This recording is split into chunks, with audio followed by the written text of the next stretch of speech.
This is Ben Rogers, this is the Property Diary, this is Wednesday the 30th of January. Crikey, January's almost over. Today, what have I been up to today? I've actually been out with Dyneal today.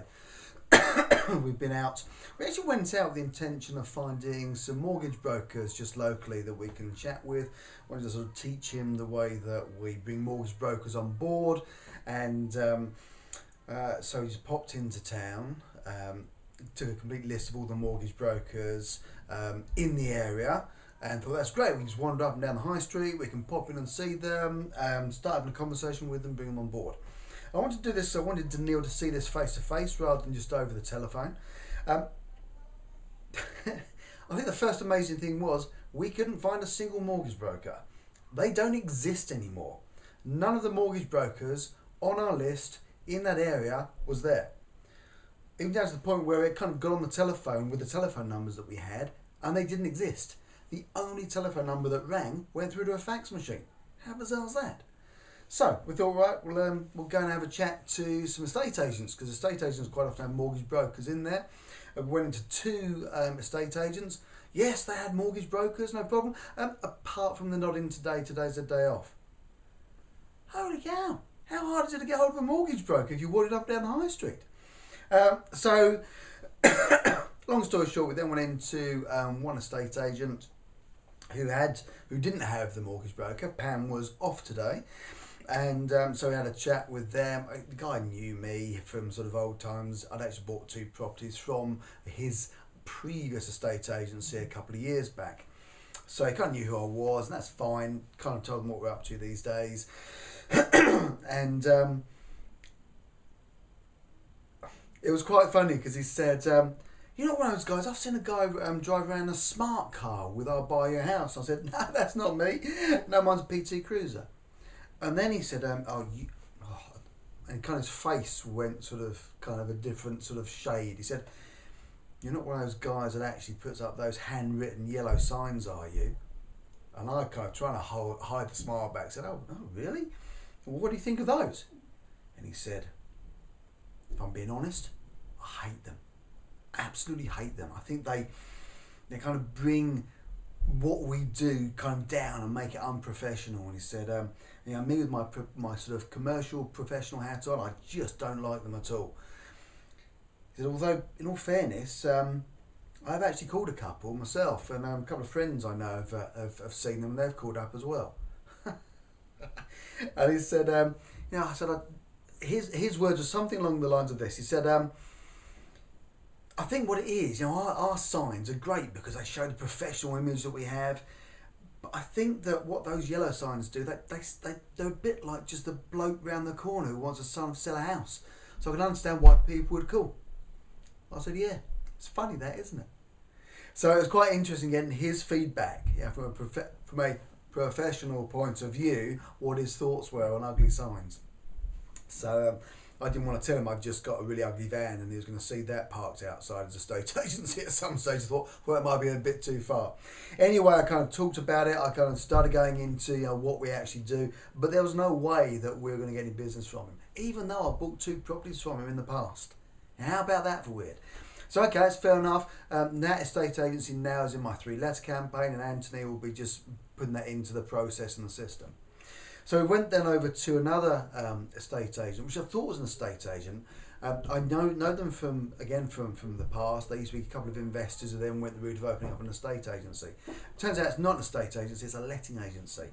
So I ended up going in there, had a chat to the letting agent, and then we had a chat to the owner, one of the directors. And in all fairness, he said, "Yeah, I kind of get and I understand options, but I don't really want to do them. I can't, but I haven't got time."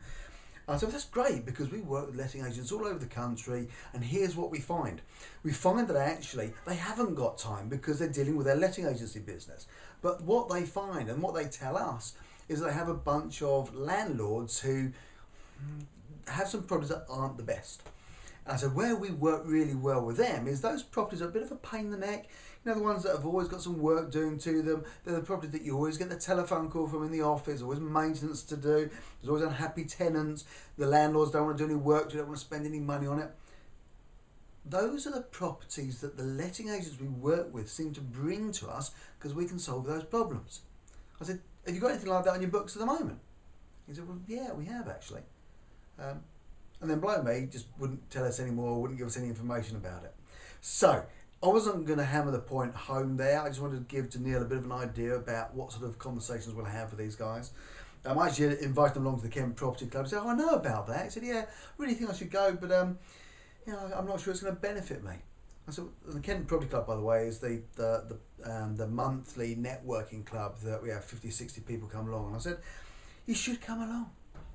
There's 50, 60 people there every single month, and not a single letting agent or estate agent comes along. Why don't you come along? I said, I'm not really sure that's going to work. Seriously, this is the mentality you're dealing with sometimes. So anyway, the way that I should take that further, because it's not going to go any further at the moment, the way to move that one forward, because you can't really do a 3-letter campaign on it, because you're writing to a property that's got a tenant in it, not the owner, so it doesn't work so well. The way that I'll move that one forward is that we will, whenever we do a deal locally in the area that he covers, guess what I'm going to send him? I'm going to send the details of how we help that person out, how we help that landlord out, how we help that owner out. What happens if we keep on doing that each time we do a deal, he will eventually get the idea of, maybe I really should have a chat with Ben, because this stuff obviously works, and it probably could work with this property, probably that landlord, this tenant, etc. So that was that. Then we carried on walking up the road, and we went into, because we thought, well, mortgage brokers and solicitors, what we're trying to sort out. So we end up going up the road to a solicitor. Went into one solicitor, and it turns out that they only do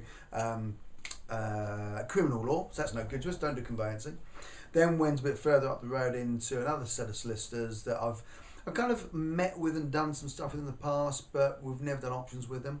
And they've got a fairly decent sized conveyancing department. They do commercial and residential. So there's any chance we can meet up and have a quick 5-minute chat with one of the guys. And so I think the person you need is our commercial conveyancer, and I agreed with them. But I'll tell you what, we've got Tina. She can pop down and see you. Had a great chat with Tina. Really understands options. In fact, she did one last week for a developer on a piece of land, so kind of gets the concept completely.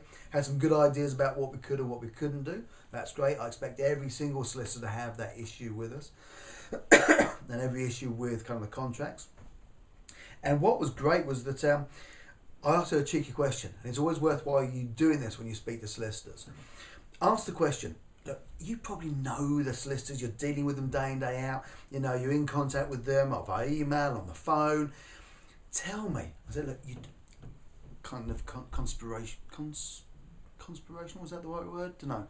Kind of in conspiracy with each other. I said, tell me, who are the solicitors around here that you wouldn't really work with because they're a bit of a pain in the neck? Not really expecting her to answer the question.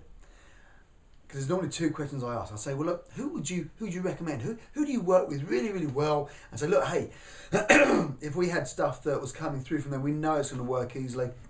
The guys jump on the phone, they do stuff via email. It's really easy to work with them. Because I want to know who to kind of tie people up with. This list working for us, this list working for the seller, this list working for the buyer, so I can tie them all up and it works well. So I said to her, look, who would you really not recommend working with? Blimey, she only came out with 3 other people on the list that, look, to be honest, they're a pain in the neck. They never get back to you and they charge too much money. I do like a bit of insider knowledge. But then she said, look, these guys here, and she came up with 2. She said, look, these are really, really good guys. One of these, I can't remember the words that she used, but she said the level of knowledge within that particular person, within that particular solicitor is fantastic. So great. We've gotten in there. You were recommended to us by Tina at this company. They said that they'd love to work with you on a regular basis. We wondered if we could tie you up working with us so we can put the 2 of you together. Great. So yeah, although we went out there with the intention of finding mortgage brokers, point of finding mortgage brokers is to find tenant buyers, because is it possible that mortgage brokers can't write mortgages for everybody that walks in their door? Guess what? Those are potential tenant buyers or buyers, because they've probably got a deposit, but they may have a slightly less than perfect credit rating. And this is why we want to work with mortgage brokers. We didn't find any, But not a problem, because we did find a letting agent that we can play with over time, and we did find a solicitor that will work with us, no problems, and recommended some other solicitors. So all in all, not a bad sort of morning, sort of treading the high street. And I think Dyneal came away learning a whole bunch of stuff as well, which is great, because he's the one who's going to be driving this stuff. His responsibility is for the tenant buyer side of things, or the buyers within the office. So yeah, all in all, not a bad little day. So here we go, Ben Rogers. Oh, by the way, just so you know, I've had my first 2 texts through on the ugly van from yesterday. That has only been parked up for the day. So there we go, not a bad start with the van thing as well. So, Ben Rogers, Wednesday the 30th of January. I'll speak to you tomorrow, the last day of the first month of 2013. You take care, speak to you soon.